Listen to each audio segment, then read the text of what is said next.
بسم الله الرحمن الرحيم.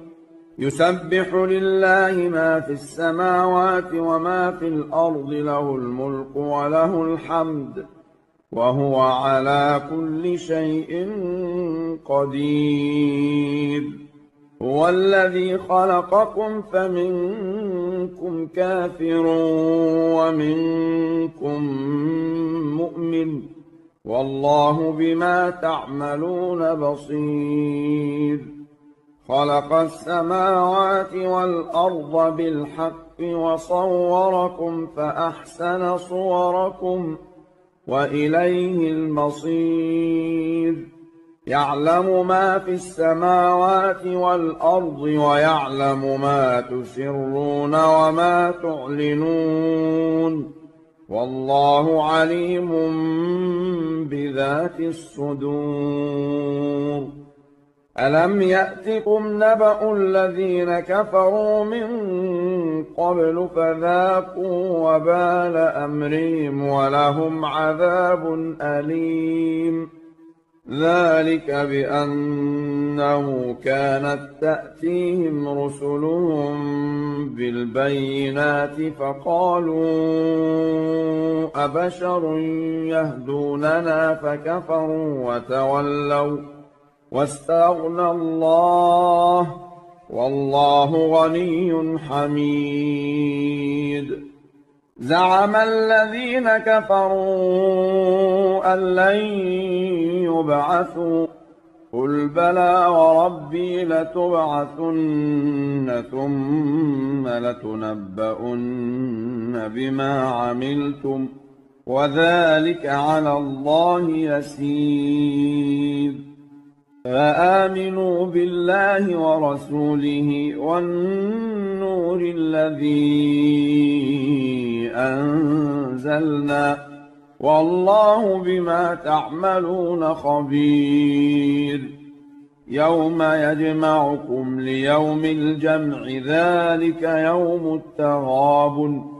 ومن يؤمن بالله ويعمل صالحا يكفر عنه سيئاته ويدخله جنات تجري من تحتها الأنهار خالدين فيها أبدا، ذلك الفوز العظيم. والذين كفروا وكذبوا بآياتنا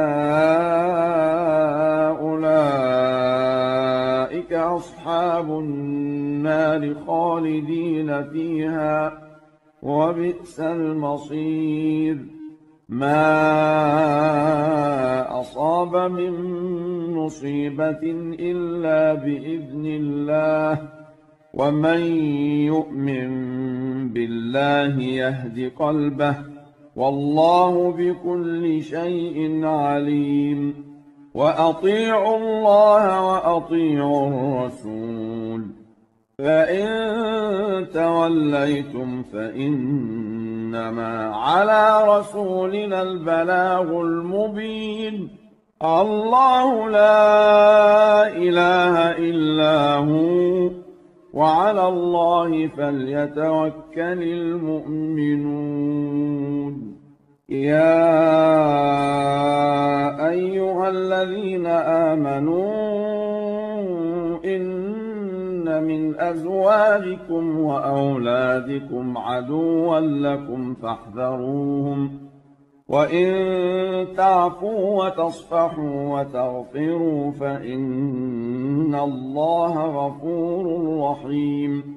إنما أموالكم وأولادكم فتنة، والله عنده أجر عظيم. فاتقوا الله ما استطعتم واسمعوا وأطيعوا وأنفقوا خيرا لأنفسكم، ومن يوق شح نفسه فأولئك هم المفلحون.